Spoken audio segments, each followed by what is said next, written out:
Honourable members, please be seated.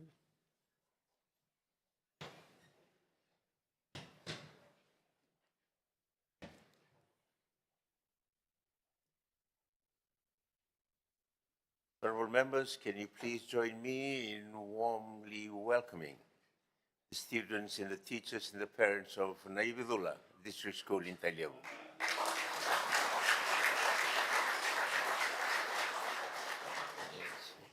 You're welcome to your parliament.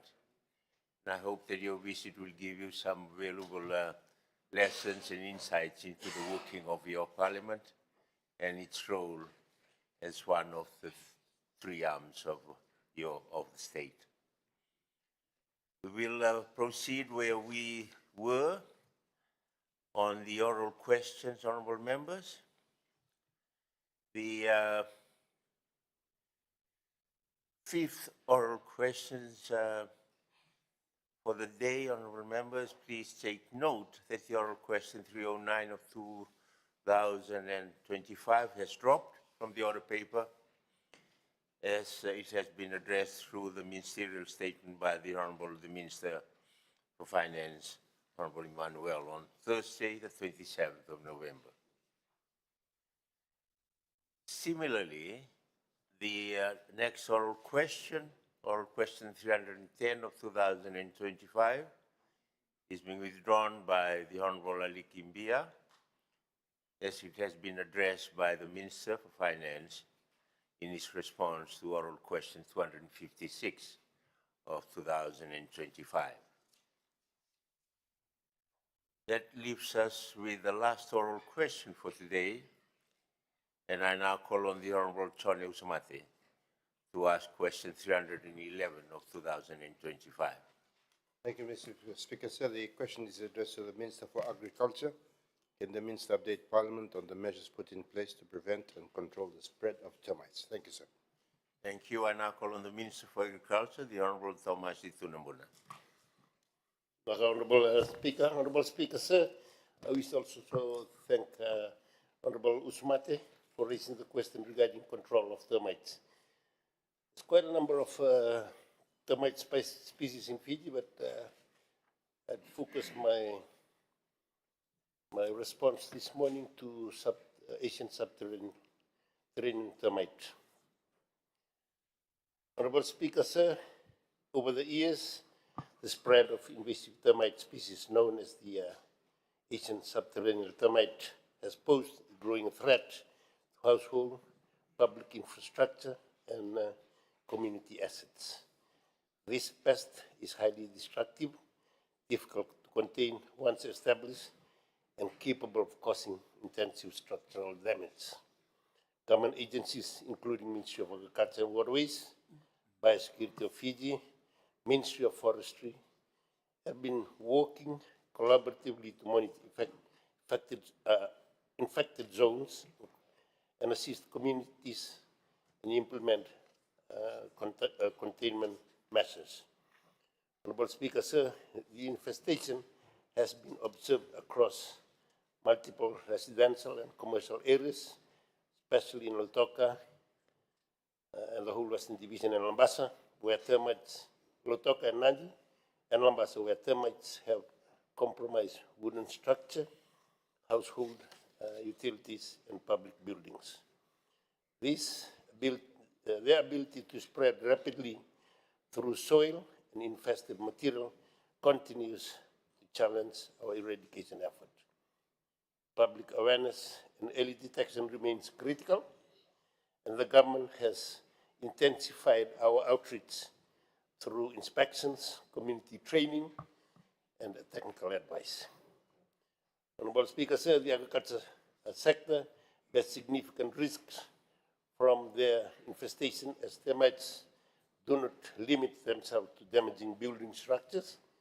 They also target crops, tree plantations, and farm infrastructure. Their activity can damage crops and young plants by attacking their roots and stems of various crops, particularly seedlings and softwood varieties, reducing plant vigor and lowering yield. They threaten fruit trees and forestry species. These are coconuts, citrus, breadfruits, and timber species, and in addition, other parental crops are vulnerable to termite colonies and hollow out their stems or feed on their bark. Impact soil quality and farm productivity. Soil disturbing behaviors can weaken root system and alter soil composition, affecting crop growth. Increased productive cost for farmers. Farmers face higher expenses for pest control, replacement of damaged material, and rehabilitation on fields and farm sheds. Long-term economic losses reduces yield, and damaged plantations can undermine the food security and lower income for farming households. It is important to note that while termites have existed in Fiji for many years, the introduction of invasive termite species has intensified the scale and the spread of agricultural damage, particularly in densely cultivated or peri-urban farming areas. Honorable Speaker, sir, in addressing these threats, the government is taking a multi-pronged approach. And these are advanced surveillance, meaning that Biosecurity Authority of Fiji, Agriculture Extension and Forestry team are carrying out more frequent farm inspection and mapping out areas at high risk in order to detect potential threat earlier. Targeted baiting and treatment programs are carried out in hotspots such as Nandi and Lautoka and Mombasa, using approved bait stations and nematicides under strict standard operational procedures to ensure both effectiveness and safety for household and the environment. And for the first time now, affordable baits are available locally from pest control companies and are widely available. Public and farmers education by providing training sessions for farming communities to help them identify termite activities such as and use safe treatment methods and prevent the spread of termites through soil, timber, and equipment. Strengthening quarantine measures by restricting the movement of potential host material such as timber, wood, demolition waste, and soil from infested and non-infected areas to minimize cross-regional transmission. Research and technical support. The Ministry of Agriculture and Waterways is working with local and international experts on improving control methods, including environmentally safe baiting system and biological control. With community partnership, the government continues to collaborate with local councils, provincial offices, and community leaders to ensure an integrated response. Honorable Speaker says the government has declared regions as biosecurity emergency areas in response to the outbreak of Asian subterranean termites. Under this declaration, which was made under Section 77 of the Biosecurity Act of 2008, the movement of termites and any termite hosting material such as soil, potted plants, timber, wooden furniture, logs, and even crops like mangoes, cassava, sugarcane, and coconuts are strictly prohibited without prior authorization of Biosecurity of Fiji. The ban is in place to contain and prevent the spread of this destructive pest, as they could cause serious structural damage and pose a threat to local ecosystem. Violations of the declaration incur legal penalties under the Biosecurity Act. Honorable Speaker, termite infestation is not only the household concern. It's an agriculture and economic challenge and requires vigilant coordinatedness and sustained action. I urge all Fijians to remain vigilant, report suspected infestation promptly to the Biosecurity Authority of Fiji and the Ministry of Agriculture and Waterways and Ministry of Forestry, and work with our officers and communities to prevent the spread of this destructive termite. Thanks, Minister of Agriculture, Honorable Thomas Tunubuna. Are there any supplementary questions? Honorable Sharma. Thank you, Honorable Speaker, and I thank the Minister and Government for this initiative. Mr. Speaker, sir, background to this question. When the Foreign Affairs and Defense Committee did their public submissions with BEF, we visited a household in Lautoka, a house named owned by Francis, whose mother is bedridden, and 3 portions of their ceiling has fallen in, and their floor has also sunk in as well. They have been reaching out to us. Honorable Lenora and Honorable Shashi Kiran had put it forward to her as well in the tea room that if he can be assisted with this funding, because his mother is bedridden and he's really worried, and he's the only person working and looking after his mom. The question to the minister is, can the minister just clarify, because when you go to communities, you hear all sorts of things. It will be best if it comes from the minister. Can the minister clarify that if biosecurity is looking at the severity of the termite infestation, why is it argued that the termite assistance grant is on a first come and first served basis? Can the minister clarify the process that's involved in someone getting the assistance? Thank you. The Honourable Minister. Now, not particular with the case that you had raised as an example, but as far as I know, there is assistance provided to those that are affected with termite, and it would have certain procedures, which includes inspection, assessment of the damages, and how the biosecurity and the ministry can work together to assist certain areas. But on the first come, first served basis,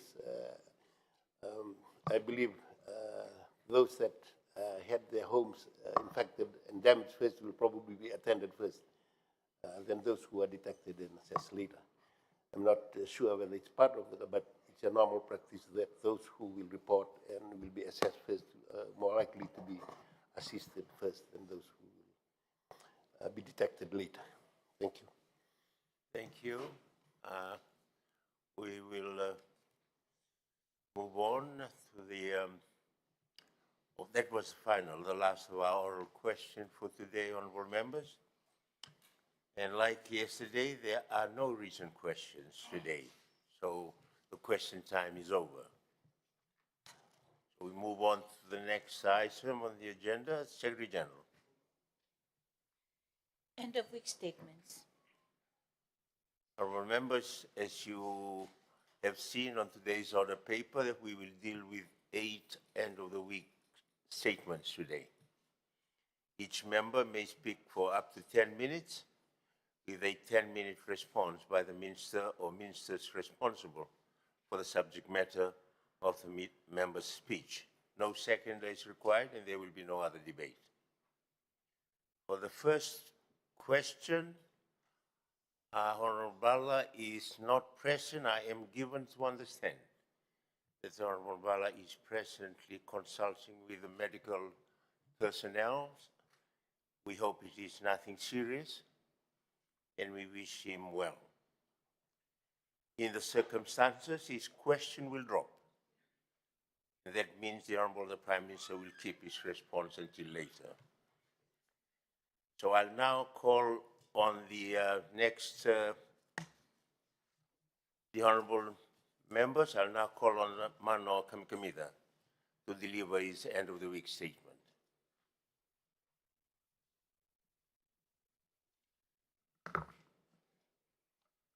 Thank you, Honourable Speaker, the Honourable Prime Minister, Honourable Deputy Prime Minister, the Honourable Ministers and Assistant Ministers, Members of Parliament, fellow Fijians, good morning, and Isa Mbulubinaka.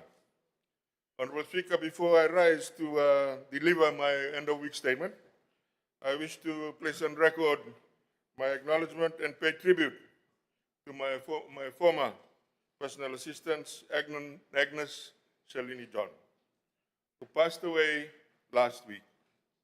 We laid her to rest on Tuesday this week, Honourable Speaker. Agnes had served 34 years of unbroken service to the government of Fiji, serving 3 ministers with distinction, all 3 of which remain in Parliament as of now, the Honourable Pramila Kumar, Honourable Fayaz Poya, and myself. On behalf of the people of Fiji and the Honourable Prime Minister, I wish to place on record my gratitude for the service of Agnes to this country, and more importantly, to her husband, dear husband Lawrence, and the John and Chan families for allowing us to have Agnes serve us and serve the country for those so many years, Honorable Speaker.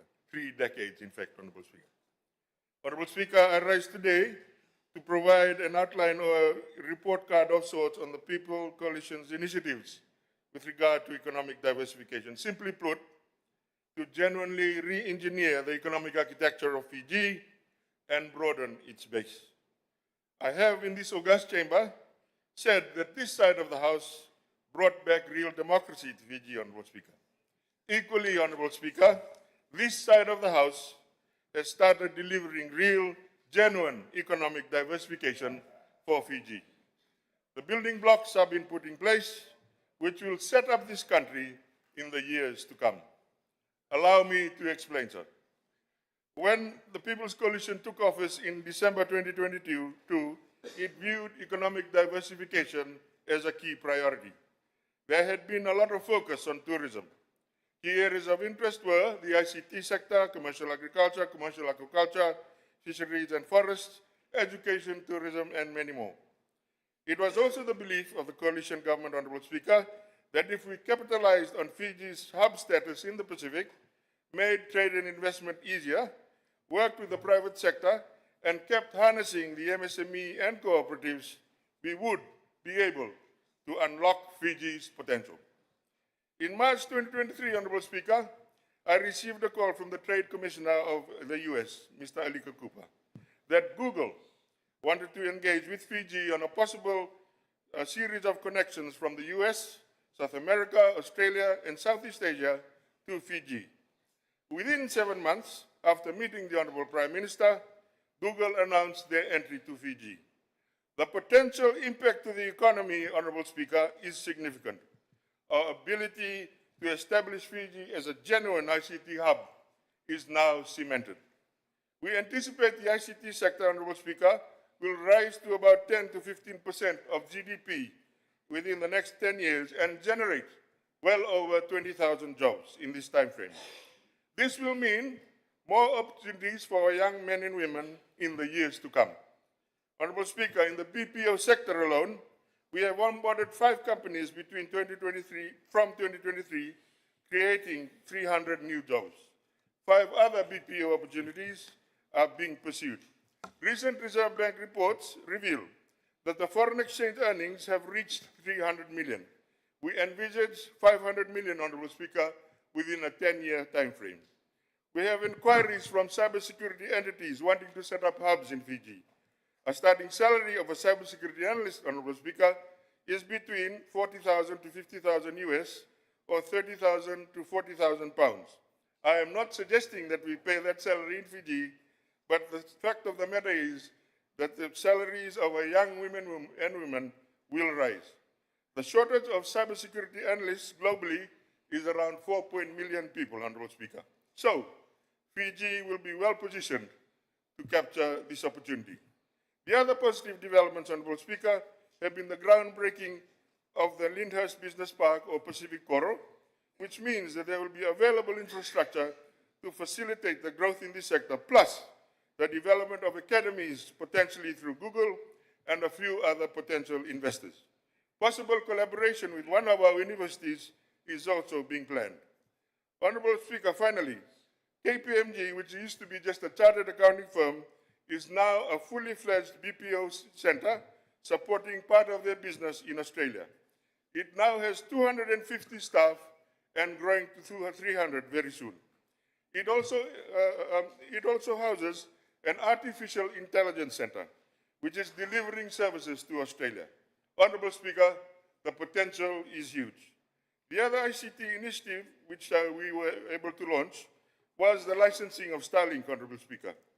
It has improved remote connectivity significantly, and as a result, not only government services will be improved, but small business opportunities to all isolated parts of Fiji. This will greatly assist the rural economy. Let me move to commercial agriculture, Honorable Speaker. The outlook for commercial agriculture is positive. We most likely will be able to do genuine commercial agriculture at scale. Imagine a Fiji, Honorable Speaker, where we can grow our own vegetables, drink our own juices, and replace imports. Fiji Water has begun in Wonolevu, focusing on citrus, mango, pawpaw, and hopefully watermelons, with a view to produce and then value add. Aitken Spence intends to begin a model farm in Western Vitilevu very soon, with focus on pineapple, strawberries, cocoa, bananas, and possibly palm oil in the long term. To demonstrate, Honorable Speaker, what the private sector can do, Aitken Spence, upon hearing about the Nandariwatu strawberry farmers, hired a vehicle immediately to visit them just a few weeks ago. They believe they can assist these farmers and are asking to lease 10 acres up in Nandariwatu. Honorable Speaker, Aitken Spence is a major producer of strawberries in Sri Lanka. There is an Israeli company as well being looked at, and they are intending to at least start with vegetables and vanilla commodities in Fiji. We have Ona Coffee and Bula Coffee, who are building local coffee producer networks in Bua, in Ra, in Taviuni, and also in Nandariwatu, Honorable Speaker. Goodman Fielder and Rooster are looking at producing feed locally. And this will translate into import replacements of about 18 million, which will likely reduce the cost of poultry and also translate into cheaper prices of chicken. Honorable Speaker, you have a cocoa farm being developed in Reketi, over 300 acres, by a Fiji-New Zealand diaspora. The cover bill is imminent, Honorable Speaker. Medicinal cannabis is hoped to be tabled next year. The mahogany bill is coming to Fiji, is coming to Parliament. This will correct a major injustice to the landowners of this country and hopefully allow Fiji to really reach its potential in terms of mahogany. And Honorable Speaker, the bamboo industry is looking very interesting. These are just examples, Honorable Speaker, of commercial agriculture exploding around Fiji, which augur well for agriculture. On the local front, just recently, a local commercial farmer sent 6 tons of pineapple to New Zealand. We found him on Facebook, and Investment Fiji facilitated the export opportunity. Just imagine what will happen when this local farmer partners up with Aitken Spence. The other strength of these investors, Honorable Speaker, is that most of them ultimately look to value addition and cooperative smallholder models to drive localized production. This means income generation, market certainty for our farmers, and, of course, engagement with the landowners of this country. These developments, together with investments in mechanization by the Agricultural Ministry and Ministry for Commerce and Business Development, will generate greater productivity in terms of quantity and yield. Honorable Speaker, we are also looking at commercial aquaculture. We are also looking at tourism. We now have genuine high-end tourism in this country, which means that tourism is being diversified. And I mentioned Sofitel Watutale project and also the Kasna Yasao project. Honorable Speaker, we are also looking at opportunities with Film Fiji and also education tourism. Honorable Speaker, in terms of trade facilitation, there is ongoing work with PESA Plus, the Economic Partnership Agreement with the UAE, and this is how we will diversify the economy of this country. And finally, Honorable Speaker, sir, Fiji is at a pivotal point. An experienced chartered accountant told me he has never seen an investment pipeline so real and so genuine. It now stands at 6 billion, Honorable Speaker. The work done in less than 3 years is not just a list of projects. It is the architectural design of the future we want for Fiji. It is an economy which is resilient, diversified, competitive, export-driven, digital, business-friendly, and future-ready. We have not been painting walls, Honorable Speaker. We have been laying the foundations that future governments, regardless of political color, can build on. Honorable Speaker, ultimately, the ultimate test of any house or any economy is, do the people feel safe to invest in it? And today, local and international investors are returning with confidence. Honorable Speaker, in closing, this government has not been patching a leaking roof. We have been constructing a new economic home, one where opportunity reaches every province, every community, every home, and every ordinary Fijian. A home grounded in diversification, a home wired for modern digital systems, a home with many rooms, tourism, agriculture, outsourcing, manufacturing, digital trade, and services. A home strong enough to face storms and open enough to welcome investors who want to come and grow Fiji. This is the Fiji we are building, Honorable Speaker. This is the Fiji we believe in, and this is the Fiji that is rising. Nakasakavalevu, and may God bless us all. I thank the Honorable Kamikamida for his statement. I will now invite the Minister for Finance, Commerce and Business Development, Honorable Emmanuel, for his response. Mr. Speaker, sir. I thank the Honorable Manuel Kamkamida for his statement, and I acknowledge the important work he initiated during his tenure, such as the Commercial Agriculture and Agriculture Task Force, Smallholder Engagement Model, and the partnership with on the coffee, Fiji Water, and Atkins Pens, to name a few. They have helped set the early foundation for diversification, the work that we are now strengthening and expanding. Mr. Speaker, sir, I wish to support him to say that diversification is not optional. It is essential for Fiji's resilience and long-term prosperity. For much of the past decade, our economy has grown around 3% on average. This maintains stability, but it does not build resilience. It leaves us exposed to cyclones, global shocks, and climate-related disruptions. At this growth rate, every crisis has the potential to push us backwards. Our National Development Plan is clear, Mr. Speaker, sir. Fiji needs to lift growth towards 5% and above, to reduce poverty, maintain and develop infrastructure, and build a competitive modern economy. That requires diversification, new industries, deeper value addition, and broader participation. In the TOPEX conference last week, this 5% growth was shared to the participants, and there was positive feedback. The 5% can be achieved. Mr. Speaker, sir, we can allow our nation to be placed on a fragile position. We need to build a stronger, more resilient, and more competitive Fiji. And we must expand our economic base, diversify our sources of growth, and create new pathways for investment, innovation, and employment. Mr. Speaker, sir, in terms of our progress, let me begin with the digital and knowledge economy, which present a major opportunity for us. Honorable Manoa has said about Google South Pacific Connect subsea cable. Mr. Speaker, sir, we also have an added advantage. We have young English-speaking workforce.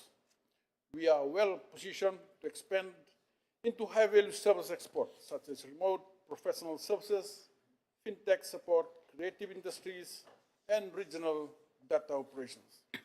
Honorable Manoa has said about the BPO sector, which already employs around 8,000, and more can be done in that aspect. Mr. Speaker, sir, agriculture and agro-processing continue to offer immense potential for rural development and food security. Honorable Manoa shed some light on some of the initiatives already in place. Mr. Speaker, sir, we also need to strengthen our supply chains from farm to factory to market, and that is to unlock new jobs and income for thousands of our Fijian households. At the same time, there are significant opportunities for our farmers to better connect with the tourism industry by supplying fresh produce, processed foods, and niche agricultural products. Improving this domestic supply chain will not only support local farmers, but also help the tourism industry. Mr. Speaker, sir, the green and blue economy remains a pillar of our future growth as well.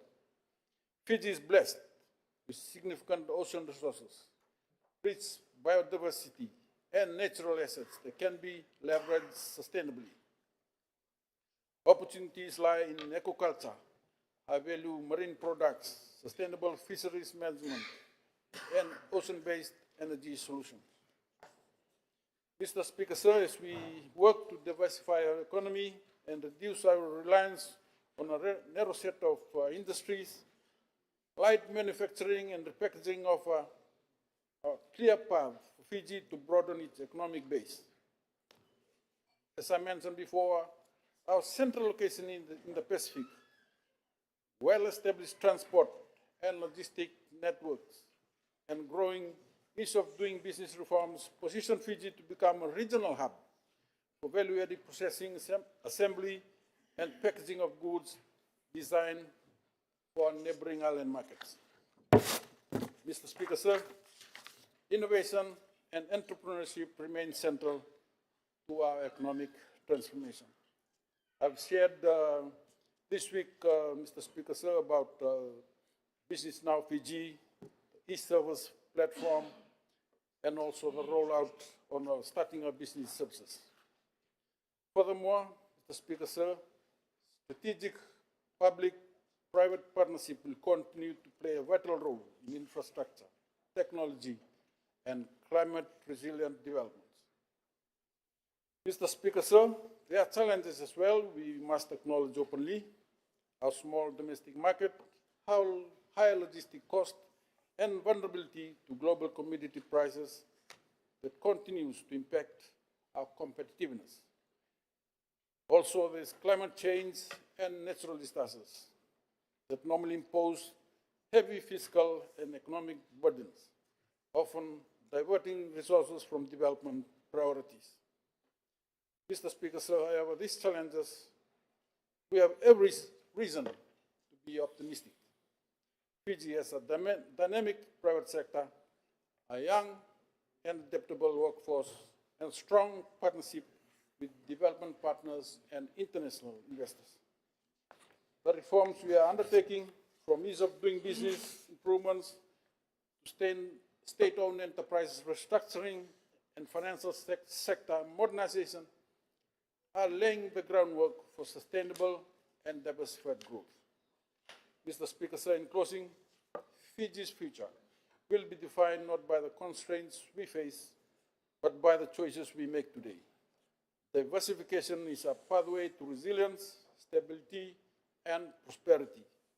With strategic planning, bold reforms, sustained investment, Fiji can build an economy that delivers opportunities for all Fijians today and for generations to come. Thank you, Mr. Speaker. I thank the Minister, the Honourable Emmanuel.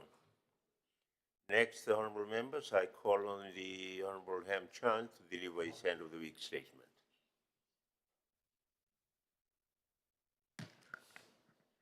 Thank you, Mr. Speaker, sir. I rise to draw an urgent national attention to a challenge that strikes at the heart of our economic future and social stability. The skill shortage crisis currently affecting our nation. This is not merely a labor issue, but a national issue that touches every sector, from healthcare to education, from engineering to agriculture, from tourism to technology, and we cannot afford to ignore it any longer. Mr. Speaker said, the reality of the crisis, Fiji today faces an acute shortage of skilled workers across a wide array of professions. Businesses are struggling to fill vacancies. Hospitals are losing nurses and doctors. Schools are searching for qualified teachers, and construction projects are delayed due to lack of engineers and tradesmen.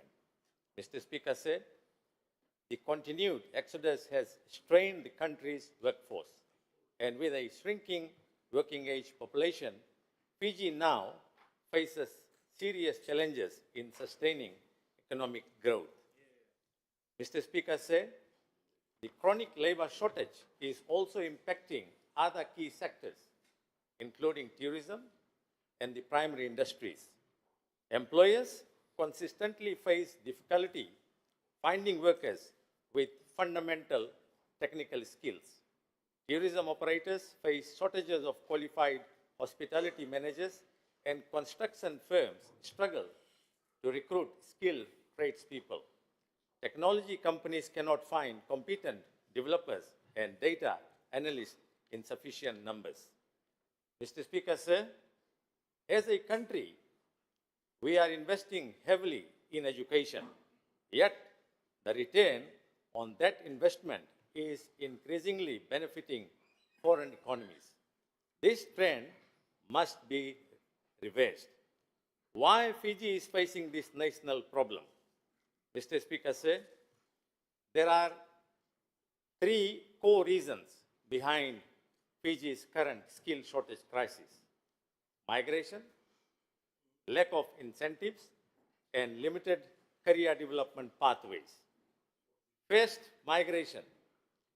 Over the last few years, Fiji has experienced a wave of skilled workers departing for Australia, New Zealand, the United States, and other destinations. Our nurses, carpenters, mechanics, teachers, and IT specialists have become highly marketable overseas. This reflects the high caliber of our workforce, but it leaves our domestic economy struggling. When a qualified nurse leaves, it is not only a vacancy, it is a loss of experience, mentorship, and service. When dozens or hundreds leave, the impact becomes systematic and critical. Secondly, Mr. Speaker, say, salary and allowances.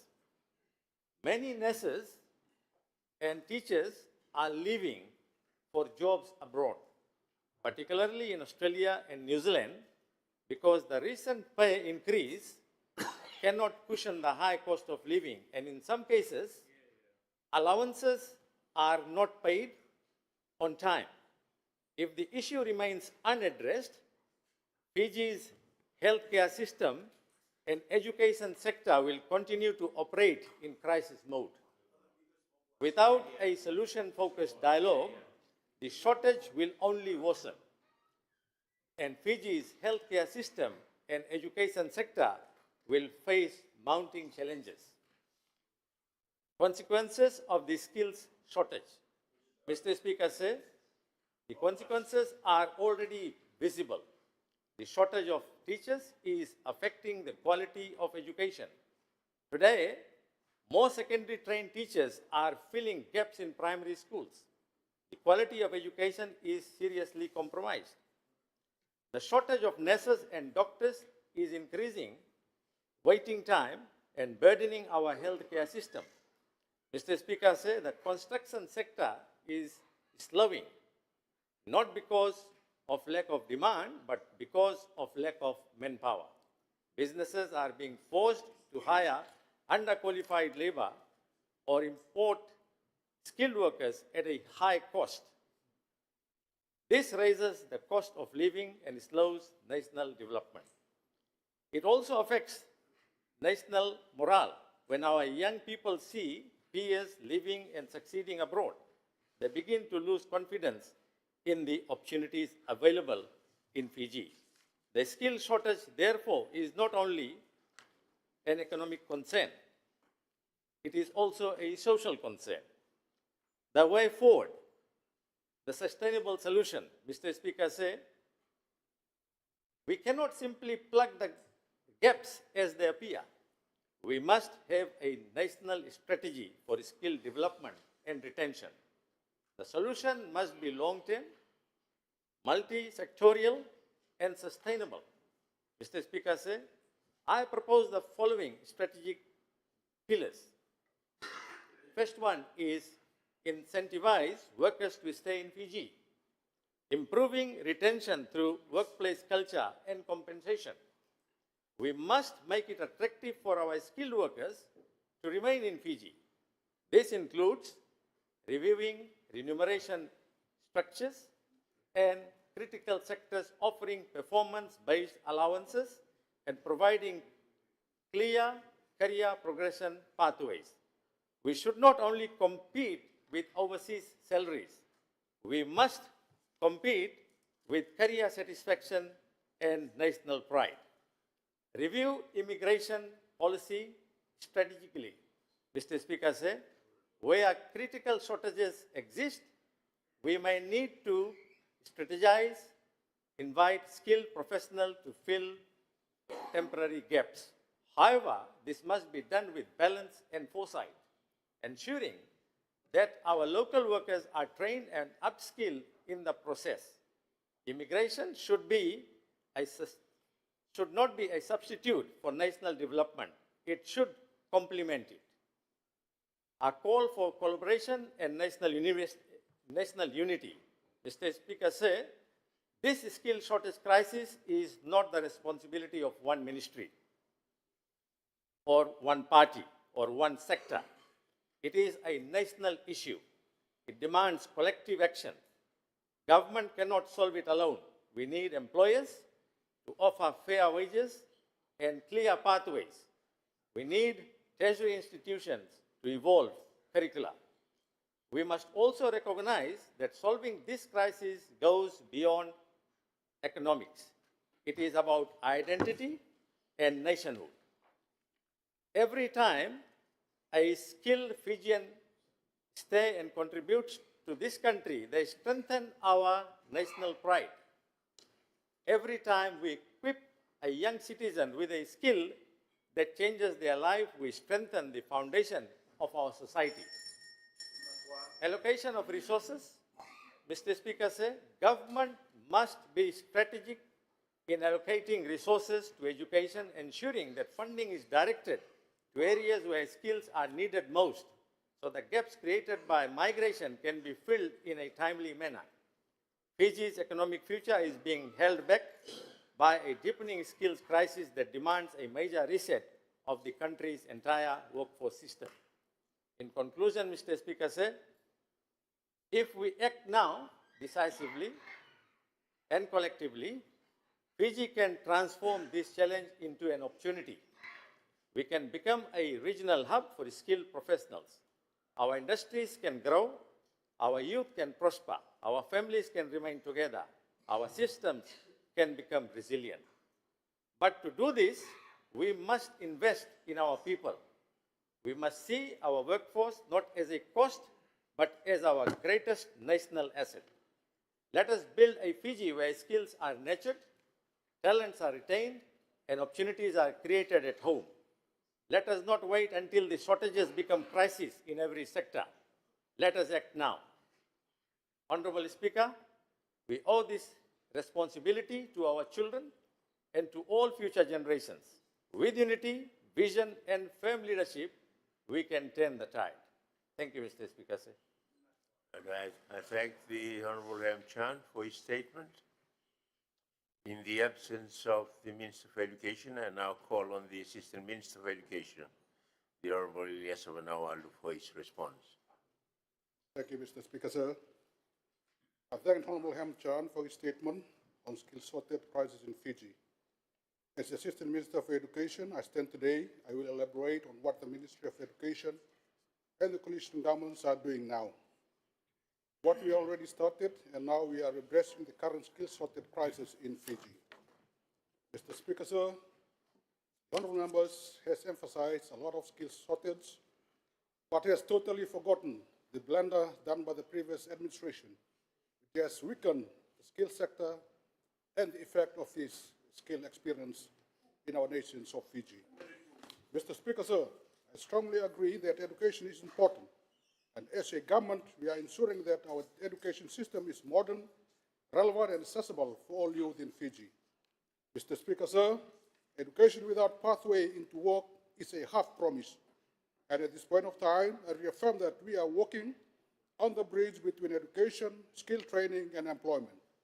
Mr. Speaker, sir, under the leadership of the ministry, we have received a 59-year-old Education Act, 1966, recognizing that the current legislation is outdated and does not fully account for skill training, digital learning, inclusive of education practices, teachers' professional development, or stronger school governance.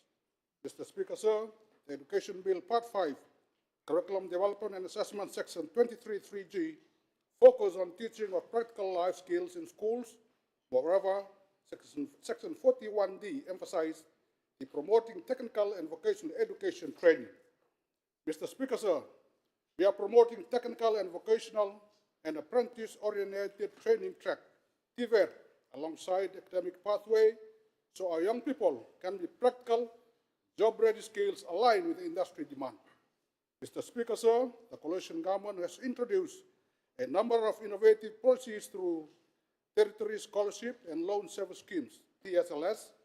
The 2025-2026 scholarship budget was based on the premises and the rationale to allow greater access for human capital development, to commensurate and mitigate loss of labor through migrations, and have demand-driven skill sets. The budget is aligned to the finding and recommendation, review of scholarship priority areas, report of Human Capital Development Plan 2023, trend analysis of historical investment data at TSLS, and the National Development Plan 2025-2029. Mr. Speaker, sir, 2025-2026 scholarship and grant allocation are based on feedback received from labor market needs. The coalition government is in collaboration with TSLS, work closely with industry partners in determining the labor market needs. The following key industry partners made contribution in determining the scholarship allocation: the Fiji Commerce and Employment Federation, the Ministry of Civil Service, Fiji Sugar Corporation, Goodman Fielder, Energy Fiji Limited, Flame Tree Development, Air Terminal Services, Fiji Airways, and Engineers, Fiji, to name a few. Mr. Speaker, sir, the coalition government through TSLS provides sponsorship from certificate level 3 till diploma level 5 under the skill qualification TVET scholarship scheme. The funding is available in the national priority areas to mitigate the skill gaps. Mr. Speaker, sir, in the last 3 years, 11,172 students have been assisted under the scheme to undergo skill training. The coalition government has allocated another 4,760 scholarships in the new financial year to support skill training. Therefore, by the end of 2026, a total number of awards under the skill qualification will be 15,932. Mr. Speaker, sir, to address the immediate labor market needs, TSLS introduced a macro qualification competency-based training grant in the 2023-2024 national budget. These grants are targeted for a quick fix labor solution to mitigate increased shortage in certain industry sectors through macro industrial of semi-skilled purposes. As for the last financial year, a total of 5,225 youth and adults have successfully completed the training. For the new financial year 2025-2026, another 3,000 macro qualification grants are available in the following categories. Mr. Speaker, sir, in construction, there are 300 grants for basic of tile laying, plumbing blocks, laying, joinery, and cabinet making. Tourism and development industry with 500 grants for basic of housekeeping, restaurant services, and office and front office operation. Automotive with 300 grants for basics for panel beating and automotive painting. Traditional handicraft making with 300 grants for basic of wood carving, tapa or masi, and weaving. Performing arts with the 200 grants for the basics of dancing and music. Community tailoring with 300 grants for basics of sewing. Women and small business operation with 100 grants for basic bookkeeping and marketing. Vocational literacy and numeracy with 1,000 grants. Mr. Speaker, sir, by the end of 2026, a total of 8,225 students will be trained for quick fix labor solution. Mr. Speaker, sir, the coalition government is not just creating opportunity for learning, but also for entrepreneurship. In the 2024-2025 national budget, Graduate Business Startup Scheme was introduced on the 31st of January 2025. The TSLS co-launched the Graduate Student Startup Grant Scheme in partnership with Fiji Commerce and Federation Employment which offering training, resources, and funding for new graduates to hold business ideas. Mr. Speaker, sir, a total of 21 TSLS sponsored graduates have successfully completed the training with FSEF, and they have started up their own business. The government will continue to support this scheme and has allocated 41 new awards for this financial year to be managed by FSEF. Mr. Speaker, sir, to add value to the scheme, trilateral MOU has recently signed by the TSLS, FSEF, and the University of New South Wales. Under this MOU, will provide assistance under the Graduate Business Startups Grant Scheme through FSEF by market research and product development. The partnership will empower graduates with funding, mentorship, and support they need to turn innovative ideas into successful businesses. Mr. Speaker, sir, in addition, the TSLS managed apprentice scheme. It was introduced in 2023 to 2024 national budget to incentivize apprentices by topping up $2 an hour to be apprentice wages rate for maximum of 40 hours per week and up to 12 months. As for the last financial year, a total of 153 apprentices has been assisted, and the government will also continue to support another 100 apprentices in the new financial year. Mr. Speaker, sir, for the skill qualification, macro qualification, business graduates, startup, and apprentice scheme, a total of 24,772 students will train and absorb into the workforce. Mr. Speaker, sir, the Higher Education Commission Fiji, through the Higher Education Institution, play a direct and transformative roles in addressing the skills gap by aligning their program, research and outreach activity with reality of Fiji labor market and the community needs. Their contributors include integrating skills development in secondary school, re-engaging disengaged learners through Provenance Council, conducting national labor market research, aligning qualification and industry standard, delivering industry-relevant program, building stronger industry partnership, promoting lifelong learning and upskilling, driving research and innovation, expanding access through regional and online delivery. Mr. Speaker, sir, Employability Data 2024 stated that the institution will employ at the Sangam Institute of Technology, the Vecnandra Technical College, Fiji Port Academy, the Wile Theological College, Corpus Christi Teachers College, Pivotal Point Center for Tourism and Hospitality, Conservatoriums of Dance, Montfort Technical Institute, University of the South Pacific, Visan Infotech Advanced Aviation Training, Pacifica Community University, University of Fiji, Mackay Humans and Vocational Training Center, Keslal Business Institute, Montfort Bostown, Service Pro, Pacific Polytech, Pacific Technical Institute, Montfort Technical Institute, and LDS. Conclude, Mr. Speaker, sir, as Assistant Minister of Education, as a citizen of our beloved Fiji, we are all share a common vision to our nation.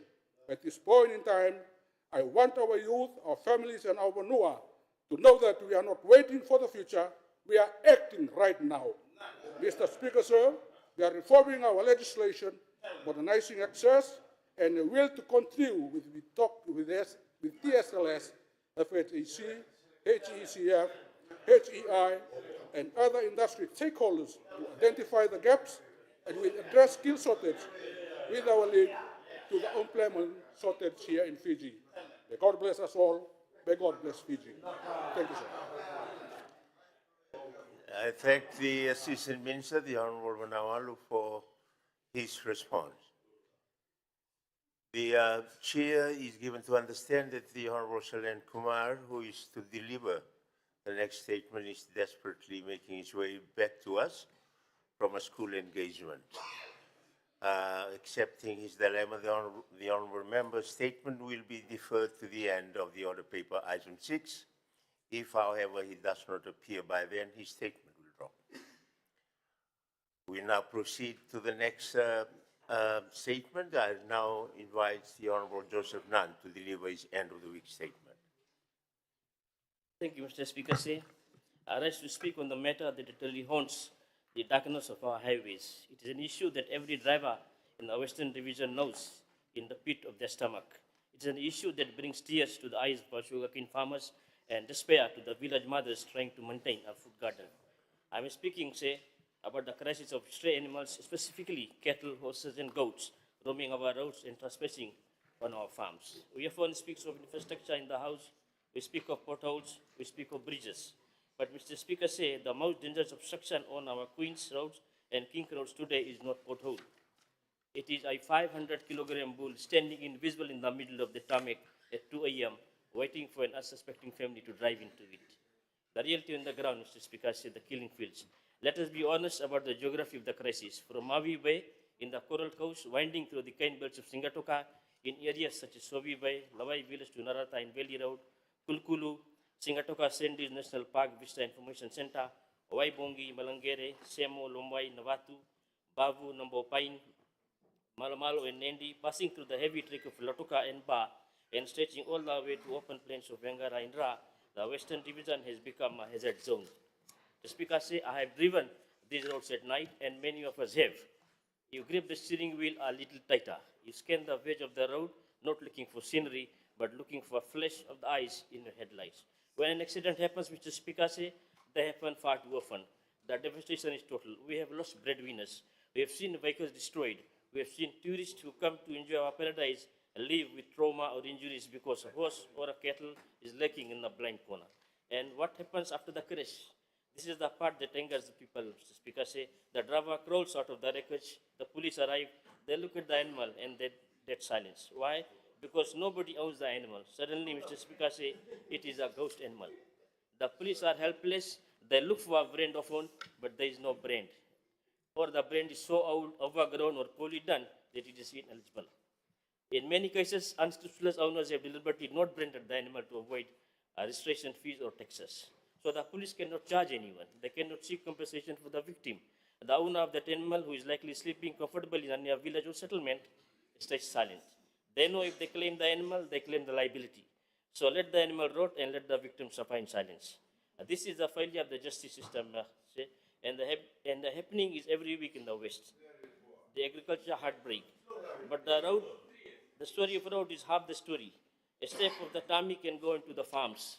I have spoken to sugarcane farmers in Ba and Tabua. I have spoken to mothers in rural settlement who rely on backyard gardening to feed their children. Mr. Speaker, imagine the heartbreak of a farmer. He borrows money to buy fertilizer. He spends months toiling in the sun to plant cane or vegetables. He watches his crop grow, calculating the harvest, and will pay for his children's needs. Then in one night, a herd of stray cattle break through the weak fence. By morning, months of hard work are gone, trampled, eaten, and destroyed. Areas that have sustained heavy crop losses are Villa Levu in Valley Road, Maro, Nandiri, Tangitagi, Natandola, Mr. Speaker. Just to give an example, one particular farmer, Mr. Abdul Abbas of Natandola, has lost 7 acres of Daruka eaten by cattle, horses, and goats. Under the Trespasses of Animals Act, Caption 169, the farmer is technically entitled to compensation. The law says that they can claim damages. But again, I ask the question, who does he sue? If the cattle are unregistered, which so many are, the law is toothless tiger. The farmer calls the police comes, they chase the animal away, but they cannot arrest the animal. When an unidentified owner, there is no justice. Without an unidentified owner, there is no justice. The farmer absorbs the loss, the cycle of poverty continues. The failure of the current system. Speaker, so you must look at why our current laws are failing us. We have Brands Act, it's Caption 169, it requires branding. But let us be modern in our thinking. Branding is 21st century technology for 21st, branding is a 19th century technology for a 21st century problem, Speaker say. Branding is painful for an animal, it damages the hide, but most importantly, it is hidden and difficult to police. A police officer after the crash site at night cannot read a smudged brand on a dark animal. We have the Pounds Act, but our pound system is overwhelmed. We have funding, yes, but it's not sufficient to cover the vast expenses of the West. We do not have enough trucks. We do not have enough manpower to chase wild bulls through the bush. And let us speak about the culture of ownership. In many of our villages and settlements, where Vakavanu are poorest to livestock, we love to own cattle. It's a sign of wealth. It is traditional. But Mr. Speaker say, ownership implies responsibility. To many people who want the wealth of the animal, they do not want the cost of the fence. They let the animals roam free on the roadside, veggies to eat grass because it's a free feed. They treat the King's Road like a long paddock. This is not farming, say, this is negligence. And it is criminal negligence when it costs life. The modern solution, the microchip revolution. The Speaker say, we cannot solve this problem by simply telling the police to work harder. They are already so overstretched. We need to give them the tools to do the right job. We need to bring Fiji's livestock management to the digital age. I am proposing and I am advocating strongly for the introduction of mandatory radio frequency identification, RFID, or microchipping for all cattle in Fiji. This is not a science fiction. It's a standard practice overseas. New Zealand does it, Australia does it. Even our neighbors are moving this way. Why microchipping? Number one, it is permanent. You cannot cut a microchip out of an animal without surgery. It is there for life. It is instant. If there is an accident, the police does not need to be the cowboys. They need a simple handheld scanner with just the beep. The number comes up. The number is linked to the national database. And number three, it is undeniable. The database tells us the number of the animal and the owner and which particular phone number is and settlement. Imagine the change in the behavior, Mr. Speaker. If the cattle owner knows that his animal can be identified in 5 seconds, if he knows that when his animal causes an accident, the police will be knocking on his door within an hour. So do you think you will let the animal roam free? No. He will fix his fence. He will tie the animal up. Accountability breeds responsibility. Right now, we have no accountability, so we have no responsibility. The role of community. However, technology alone is not enough. We need community. I call upon the Turagani Koro advisory councillors, sardars of the cane harvesting gangs and the community leaders. You know who owns the cattle in your village. You know who is letting them loose at night. When you stay silent, you are complicit to the next accident. When a taxi carrying a pregnant mother hits an animal from a village, and you know who the owner is, but you say nothing, you are failing in your duty of the care of the nation. We need to empower community leaders to act on the first line of defense. We need to revisit the concept of community pounds, where villagers can secure stray animals and charge the owners a release fee that goes back into the village development fund. Turn the problem into the solution for the village. Mr. Speaker, in conclusion, this is not just about the animals. This is about law and order. This is about food security. This is about the safety of the families. In the Wild West days of cattle ownership must end. The days of police standing helpless on the roadside must end. I urge the Ministry of Agriculture to look seriously at a pilot program for microchipping in the Western Division from Singa to Katura. We need to invest in the scanners. We need to subsidize the chips. The cost of microchips is few dollars. The cost of life lost on our roads is immeasurable. It's time to wake up from this danger. We must fence our animals. We must take them. We must keep our roads and our farms safe for everyone. At the juncture, I wish to commend the PS Agriculture, Mr. Tukana, Mr. Elsone Banuve, SAO of another West Station and staff, and Mr. Ranjesh, another senior agriculture officer, the Minister for Agriculture and Waterways and Assistant Minister Rani for making utmost effort to control the stray animals in Singatoka and Western Division as a whole. However, they need the support of its Parliament in terms of advocacy, and government must consider giving emergency funds to supplement the existing funds so that awareness programs are carried out in our village settlement, and concrete effort is made to round up all the stray animals so that come this Christmas, our rights are safe for our visitors and members of the public. Similar to the Crime Prevention Committee, which has been very successful over the years, let us form a Stray Animals Prevention Committee to tackle this issue head on. Come New Year, let us give the security and confidence to our subsistence farmers in the rural areas to carry out vegetable farming and crop farming without the fear of stray animals, horses, and dogs. Thank you, Mr. Speaker. I thank the Honourable Nand for his statement. I will now call on the Minister for Agriculture, the Honourable Thomas Thunamuna, for his response. Thank you, Honourable Speaker. The Honourable Speaker, I'm honoured this afternoon to respond to end of the week statement.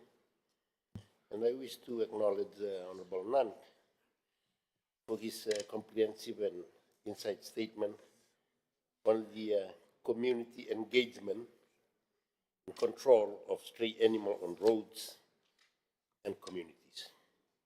And I think that heading alone speaks for itself: community engagement and control of stray animals on roads, farming communities. This statement highlights a matter of significant public interest touching not only road safety users, but also on the welfare of our communities and the agriculture sector. And I appreciate his effort in raising awareness and outlining the challenges and potential solutions in this area. Now, according to data, incidents causing fatality on roads users are overspeeding, careless driving, drunken drivers, and the list goes on. And right at the end, we have the risk from animal on roads. responsibilities on stray animal lies with animal owners and our communities. And Honorable Speaker said the Ministry of Agriculture and Waterways recognizes the stray and roaming animals, including dogs, cats, cattle, horses, and other livestock, and it presents serious threats to agriculture, public safety, and community wellness. Over recent years, the Ministry has implemented comprehensive programs and regulatory measures to address these challenges. The key activities include stray animal control programs.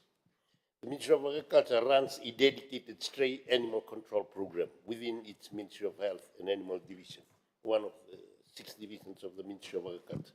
This involves field work to capture, impound, manage, and then, when appropriate, rehome or action unclaimed stray animals. Now, I'd like to raise here the need to microchip our animals.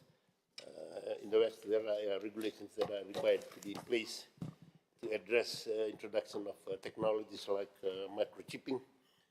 One that we have current that we are using is branding of animal. That alone is not being observed. When the animals impounded, that's when people, when they do damages on crops, that's when people don't want to own animal. But when we capture them and impound them, that they will be ready for sale, the unbranded cattle, that's when people would want to come and claim animals. So we face in these difficult situations, and that's the work that we do. And in terms of microchipping, people will say that that's not the animal, even though it has got the microchips. We have had those situations in the past, even when they are branded. People will say that they've already sold those branded animals to other people. So when it comes to impounding, that's when they will want to claim that that's their animal. But when it comes to crop damages, that's when they will not want to own that animal. Trapping, neutering, and dissecting, and the release for stray dogs and cats. The Ministry often collaborates with the municipal councils and animal welfare organizations and conduct trapping, neutering, and the release campaign. This is dissecting dogs, especially, and releasing them back into communities. Fortunately, some of those released dogs normally go back and do damages to other defenseless livestock like pigs, sheep and goats. Now, licensing and regulation and registration. The Ministry enforces licensing and registration of dogs and other animals where relevant, and ensuring animals are identified, their ownership, traceables, and responsibilities for their care and upheld. Now, unlicensing of dogs. A lot of our dogs are not licensed because they have to pay for a levy for licensing, and this is simply to enable them to get the system working in terms of providing them. Even a lot of dog owners do not license their dogs. As I said, when a posts complaints, that's when they don't want to claim the dogs. Impounding and holding facilities, these are the pounds. Through the provision of the relevant acts, the Ministry maintains livestock and dog pounds across Fiji where stray and roaming animals can be temporarily kept. Animals not reclaimed within the legal specified time may be auctioned. The Ministry also continue to do a community awareness and responsible pet ownership campaign. The Ministry conducts these campaigns to pet owners and livestock handlers, and this will include proper housing, feeding, veterinary care, confinement, and avoidance of abandonment. Interagency collaboration, there's quite a lot of collaborations that the Ministry does with other animal welfare organizations and also local towns and city councils. of these efforts over the last year period, Ministry captured over 2,700 stray animals, demonstrating a significant commitment to addressing stray animal issues in Fiji. Honorable Speaker, sir, to carry out these functions, the Ministry draws from several pieces of legislation and regulations. These legislations are by far the oldest legislations in Fiji, and we are currently working on continuously reviewing this legislation. We have the 1987 Pounds Act, the 1877 Pounds Act, Trespassers of Animal Act of 1955. We have the Brand Act of 1928, the Dog Act of 1968, the Animal Protection Act of 1954. Now, through our regulatory unit within the Animal Health and Production Division, the Ministry is mandated to use these laws to respond to complaints, impound stray, roaming animals, maintain pounds, and when necessary, as I mentioned, auction unclaimed livestock according to the legal provisions. Honorable Speaker, sir, the Ministry emphasizes several reasons why stray animals must be managed. In terms of our funding, Honorable Speaker, sir, the Ministry is allocated $596,000 for implementation of stray animal for this year. We have a number of constraints, and I think our audit laws hinders effective stray animal control by failing to address the current challenge, enforcement gaps, and modern animal welfare standards. We seem to be working with a lot of difficulties. And to conclude, strengthening the legislative regulatory framework by reviewing the outdated animal control laws to define pet animal ownership responsibilities and penalties for the neglect to implement mandatory registration for domestic animal, including strict licensing requires for our cattle breeders. However, the challenges remain significant, requiring consistent community cooperation and responsible animal ownership and adequate resources for enforcement of animal welfare. Thank you, sir.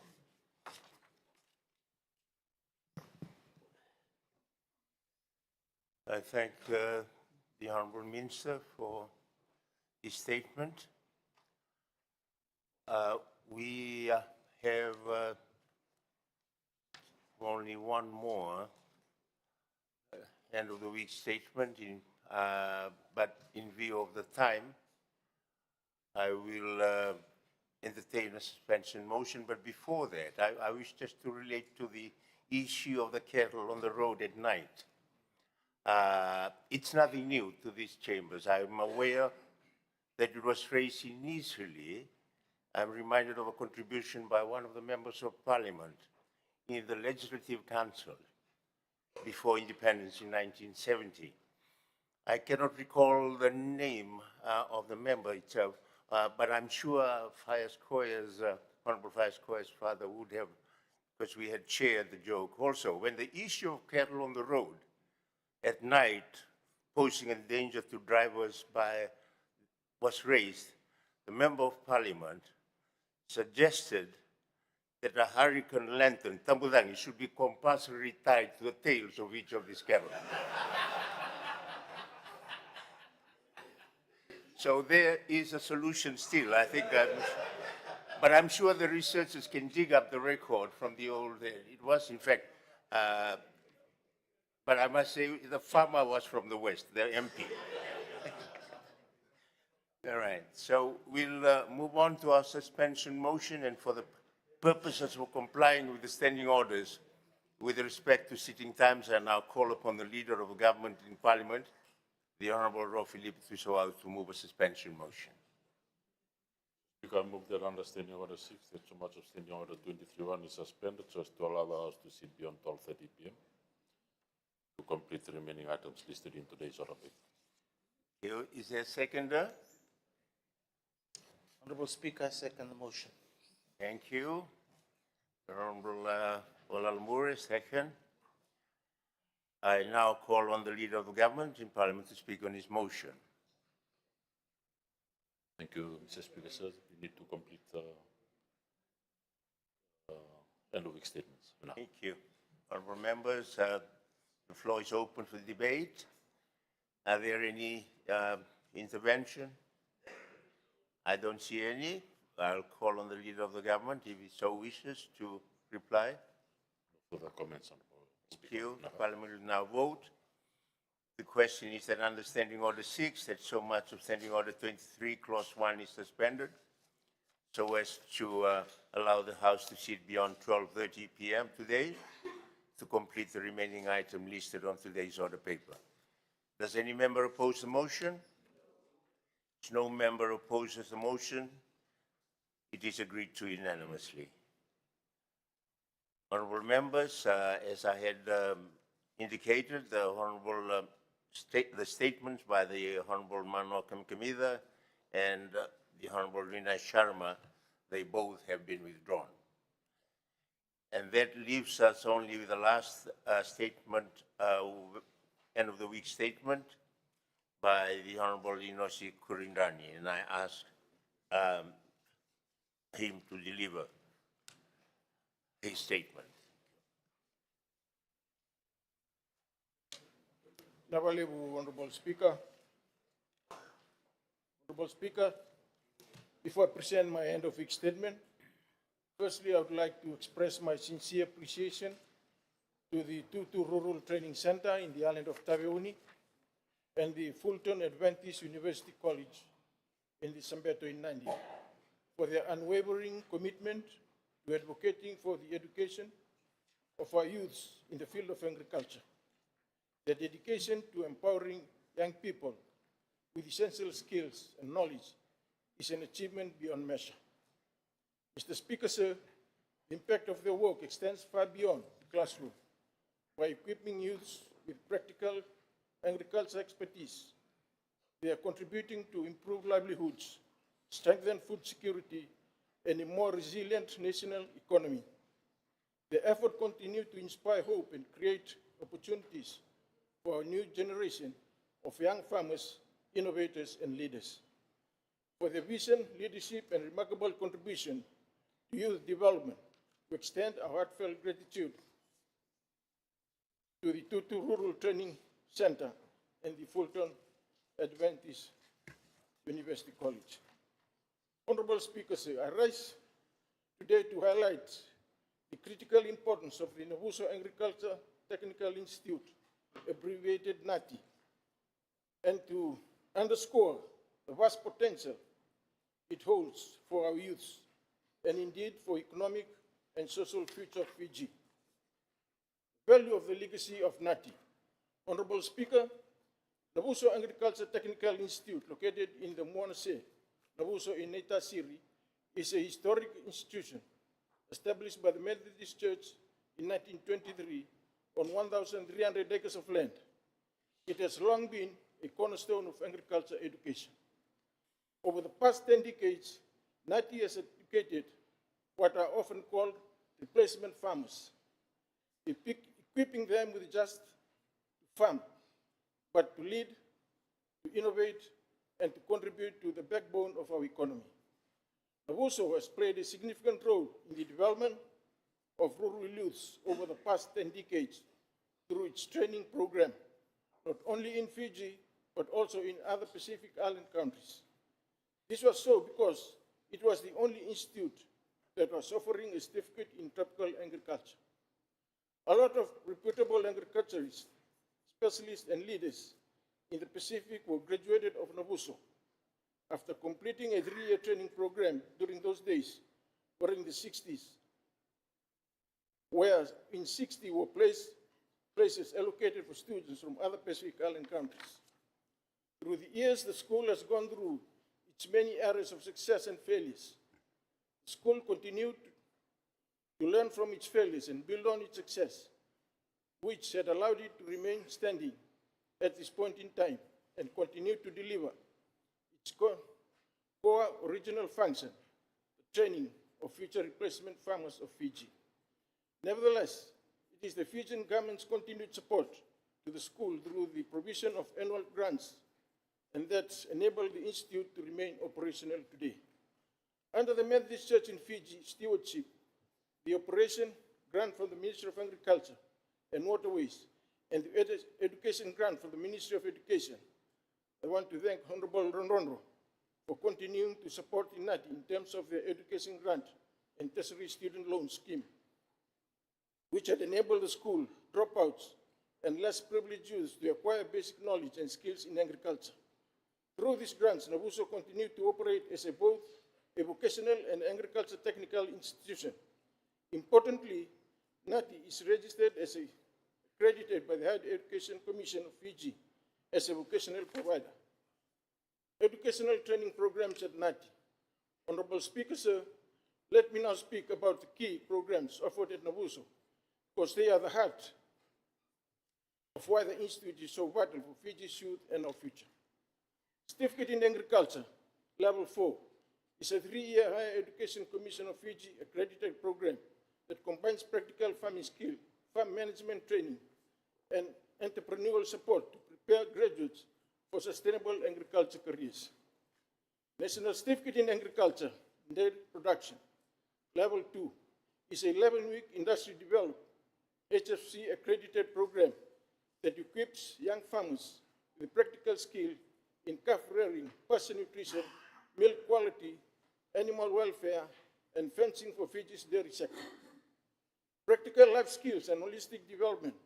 The Institute complements its financial training with life skills, supervised farming experience, and strong character development, while also empowering students through practical support such as allocated farm plots, production and maintenance of crops, organized harvesting and marketing, accumulated savings through their individual bank accounts, all of which culminates a graduation package that includes leased land to help them begin farming in their communities.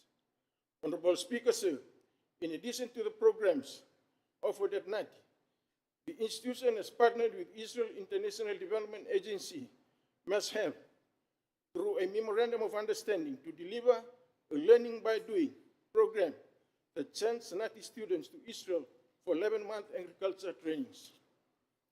During the program, students work 5 days a week on farms and spend 1 day studying in advanced farming technologies, gaining skills in areas such as irrigation, high-tech farming, greenhouse, production and pest control, and sustainable practices. The initiative supports Fiji's broader cooperation with Israel to strengthen agriculture capacity, improve food security, and build climate-resilient infrastructure that has so far sent 13 NATI students to the Akraba International Center for Agriculture Training in Israel. The students have been praised by the institution, the MESHEV organization, and the Israeli government for their exemplary behavior, positive attitude, and steadfast commitment to the role throughout the 11-month stay in Israel. The group also won the top award for the best project that was awarded a 10,000 Fijian dollar. A second cohort of 14 students departed on the 13th November of an 11-month internship at the Ramat Negev International Training Center for Advanced Agriculture, where they will also complete a diploma in advanced agriculture. The social and economic opportunity through NATI. Honorable Speaker, sir, why does all this matter so deeply for Fiji's future? I want to draw everyone's attention to these several key opportunities and contributions to the NATI offers. It offers opportunity for youth that must be seized, an opportunity for this government and Parliament must continue to support. One is addressing the aging farmers' population. One of the most pressing challenges in our agriculture sector is the aging of our farmers' base. NATI plays a vital role in training young, capable farmers to replace and rejuvenate this workforce. I know, Mr. Honorable Speaker, I'm running out of time, and I'll just touch on the strategic needs and calls to action. Honorable Speaker, sir, to fully realize the potential of Nabuso, there are several strategic areas where we as government, parliament, and stakeholders must focus our efforts on. One is sustained and enhanced funding.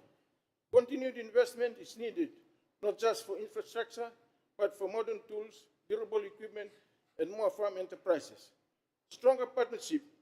They will strengthen collaboration with private agriculture enterprises, cooperatives, banks, and international partners to improve graduate market access financing. Awareness and recruitment. The Higher Education Commission of Fiji recommends better marketing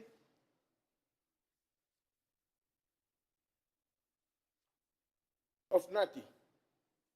And sir, to conclude, Honorable Speaker, in closing, I emphasize this Nabuso Agriculture Technical Institute is not merely a school. It is a national strategic asset. It is a place where young people gain skills, values, and support to build sustainable livelihoods, strengthen their communities, and grow into compassionate, capable leaders. When we invest in NATI, when we encourage our youths to enroll, and when we support its growth, we do more than grow farmers. We grow Fijians who can shape our future. Therefore, I call on all of us, this Parliament, the various ministries, local communities, and private sector partners to double down on our support for the Nabuso Agriculture Technical Institute. Let us ensure that more young Fijians take advantage of what Nabuso Agriculture Technical Institute has to offer. And in doing so, let us tackle fundamental challenges such as unemployment, food security, rural poverty, and economic stagnation. To the youths of Fiji, NATI is your opportunity. To my colleagues, let us be enablers. To the government, let us commit to making NATI a center of excellence, not just for today, but for generations. Thank you, Honorable Speaker, sir, and thank you, honorable members. I thank the Honorable Kurindrani for his statement. I now call on the Minister of Agriculture, the Honorable Thomas Tunamuna, for his response.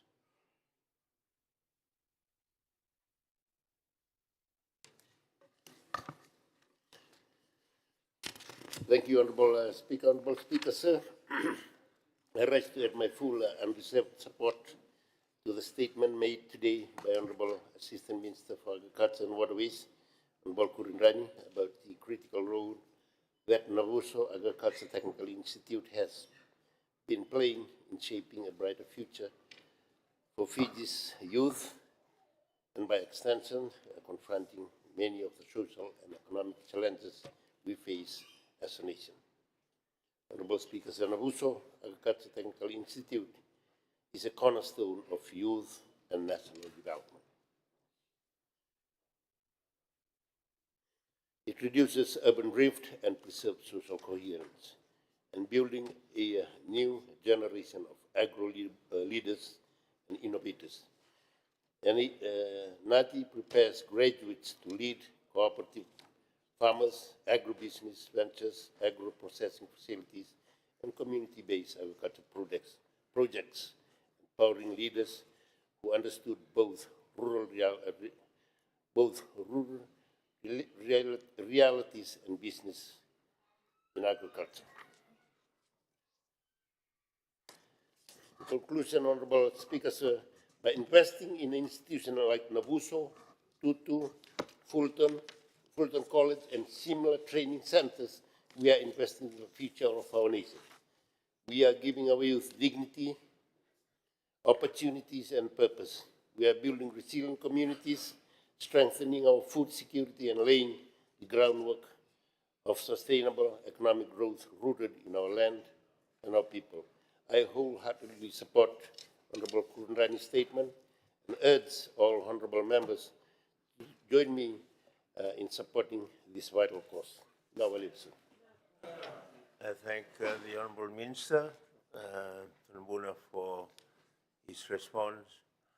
I do apologize, honorable members, that I said that was the last end of the week statement. I have just been informed that the Honorable Shailen Kumar has made it back in time to deliver his end of the week statement. With your indulgence, I will now invite the Honorable Kumar to deliver his statement.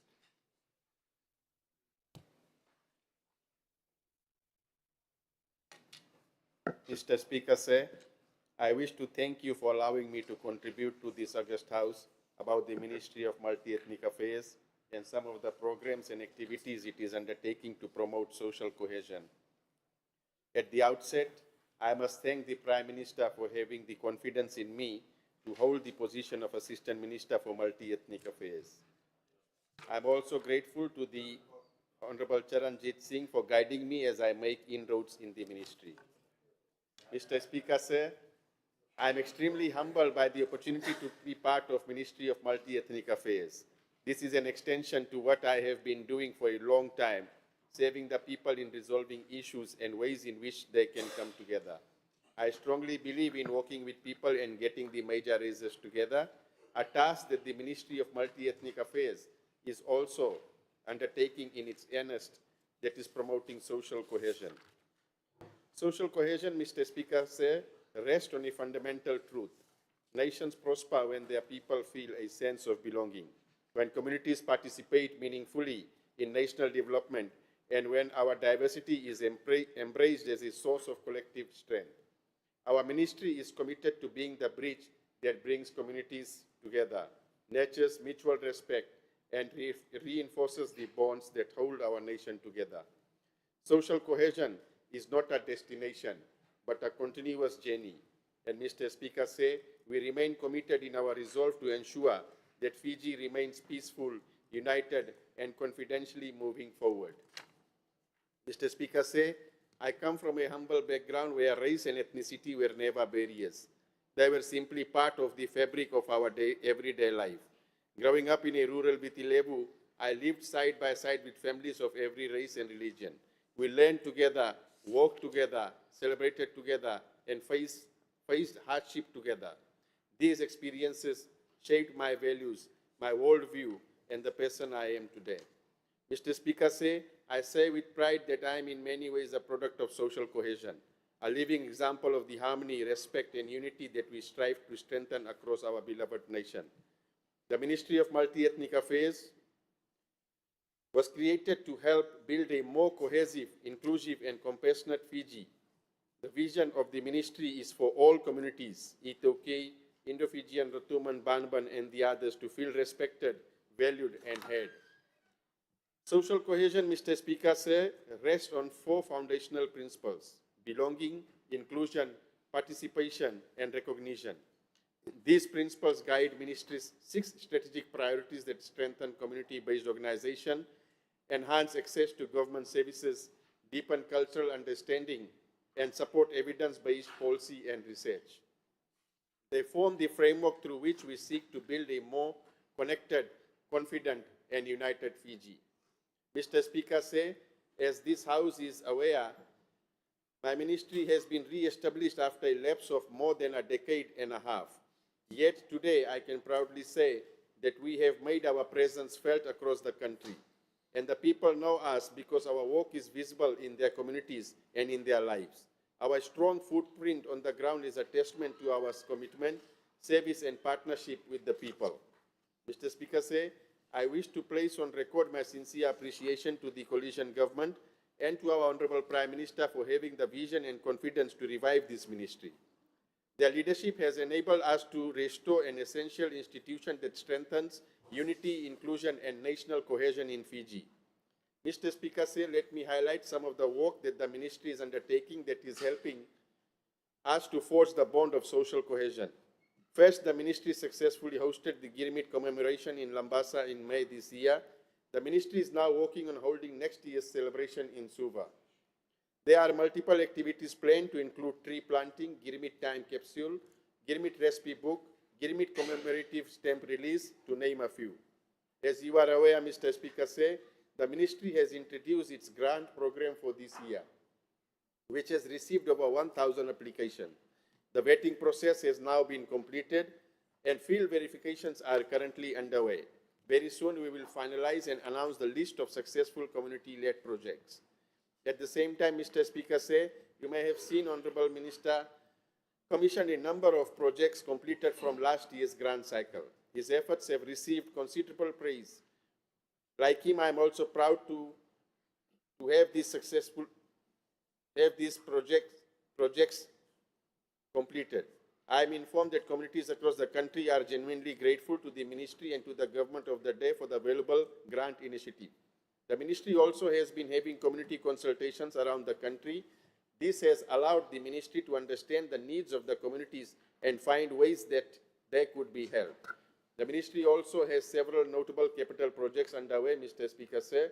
These include the ongoing Tua gas crematorium project, the Shraddh Ghat developments in Lambasa and Lautoka, the Girmit Records digitization project, the refurbishment of Lautoka Girmit Center, and preparatory work for the state-of-art Girmit Museum. In addition, the ministry is planning to convene a National Social Cohesion Conference in March 2026. Mr. Speaker, the ministry's initiatives are important in advancing social cohesion in our country. I have personally seen and heard of the tremendous work carried out so far and of how these programs have brought people together, both in moments of grief and in times of celebration. They are helping to strengthen the bonds that hold our communities together. As an Assistant Minister, Mr. Speaker, I am inspired by the substantial work the ministry is already undertaking to promote social cohesion across our communities. However, I firmly believe that as a nation, we can and we must go even further. We have a collective responsibility to deepen our unity, strengthen mutual respect, and build a truly inclusive Fiji where every citizen feels valued and heard. Mr. Speaker, the foundation of social cohesion is first built in our homes, in the values we instill, the respect we teach, and the example we set for our children. When unity and understanding begin at home, they naturally extend into our schools, our communities, and ultimately into the fabric of our nation. Mr. Speaker, building on the foundation, our young people become the true architects of a cohesive Fiji. We must strengthen multicultural curricula that teach our shared history, civic responsibility, and conflict resolution skills. We must expand school exchanges and joint extracurricular programs so that friendships are formed early across communities. And we must invest in youth leadership initiatives that intentionally bring youth together from all backgrounds to learn, lead, collaborate, and innovate side by side. Mr. Speaker, economic opportunity must be felt fairly across Fiji. This means targeted support for disadvantaged communities through skills training, microfinance, and enterprise development. It means ensuring that public procurement and development programs create equitable opportunities for all regions and ethnic groups. And it means monitoring labor market, participation, and wage gaps so that policy is informed by evidence, not assumptions. Mr. Speaker, our cultural diversity is one of Fiji's greatest strengths. We must continue supporting community-led cultural festivals and language preservation programs that enrich our national story. And where practical, we must ensure that government services and essential public information are accessible in the major languages used across Fiji. Mr. Speaker, genuine inclusion means giving communities a voice. We must strengthen local forums and municipal councils so that they reflect proportional representation from our diverse society. We must produce citizen deliberation on local development priorities to reduce resentment and build trust in government processes. Mr. Speaker, to sustain peace, our justice institutions must be fair, accessible, and trusted. Access to justice and dispute resolution mechanisms must be timely, affordable, and culturally sensitive. Police and public servants must continue to receive training in cultural competency and non-discriminatory practice. And community policing partnerships must be strengthened to reduce fear and improve accountability between communities and law enforcement agencies. Mr. Speaker, if we are serious about strengthening social cohesion, then we must also be serious about measuring it. Success cannot be left to guesswork. It must be tracked, monitored, and understood through clear evidence-based indicators. We must therefore monitor the extent to which our children interact, learn, and participate together through multicultural and inter-school programs, employment and income parity, public trust in our institutions, and intergroup attitudes, the incidence and timely resolution of communal tensions, Mr. Speaker said these indicators give us a true picture of our progress and help ensure that social cohesion is not just a policy aspiration, but a lived reality for our people. Mr. Speaker said achieving social cohesion is not a single program or a short-term initiative. It is a continuous national endeavor that requires courage, discipline, and a shared sense of purpose. It calls upon every one of us, especially those entrusted with leadership, to rise above division and lead with integrity, fairness, and vision. Mr. Speaker, I urge all honorable members, let us rise to the moment. Let us be the leaders who strengthen unity, nature understanding, and shape a Fiji where every citizen feels valued. It is never too late to do what is right. Social cohesion is and will remain the only sustainable path for our nation to move forward together, stronger, and proudly multicultural. Vinakavaklevu, dhanyavad, and thank you. May God bless you all, and may God bless our beloved Fiji. I thank the Assistant Minister, the Honorable Kumar, for his statement. I now invite the Minister for Women, Children and Social Protection, the Honorable Shashi Kiran, for her response. Thank you, Mr. Speaker, and I thank Honourable Member for sharing the work of the Ministry of Multi-Ethnic Affairs in this area. Mr. Speaker, social cohesion is a complex and nationally significant issue. While often our tensions have been framed around ethnic lines, our conflicts have been deeply rooted in many factors, including historical, social, and economic tensions. The current government has prioritized social cohesion, which is central to the national security strategy, viewing it as essential for fostering long-term peace and stability. Fiji Truth and Reconciliation Commission has been established and has been conducting hearings around various impacted communities in the North, West, and Central divisions. There is still a lot of pain and fear in our nation, and many people who are coming to the Commission have chosen to have closed hearings, but the establishment of the Commission has created an opportunity for people to talk about their intergenerational pain. The Commission has created an opportunity to talk, and we hope that through this process, we can look back at our political upheavals, causes, and try and ensure that these are not repeated. Mr. Speaker, the Commission has created a safe space for genuine healing for our nation and its people, and I thank all the stakeholders and development partners who have provided support to the Commission. Mr. Speaker, peace is too precious to be left to chance, especially when we look at conflicts all around us. So this government is making every effort to work towards social cohesion and peace building, and from 2024, in partnership with the United Nations, our government launched a social cohesion and peace building program. Through civil society partners, there are dialogues and trauma healing workshops being run in communities across the nation. Mr. Speaker, may I take this time to pay tribute to the Republic of Fiji Military Forces. It takes a lot of courage to look at your past and take responsibility for your actions. Mr. Speaker, we must acknowledge that our soldiers who serve in some of the most war-torn countries have been bringing back their traumas to our shores with no support in the past of dealing with their post-traumatic stress.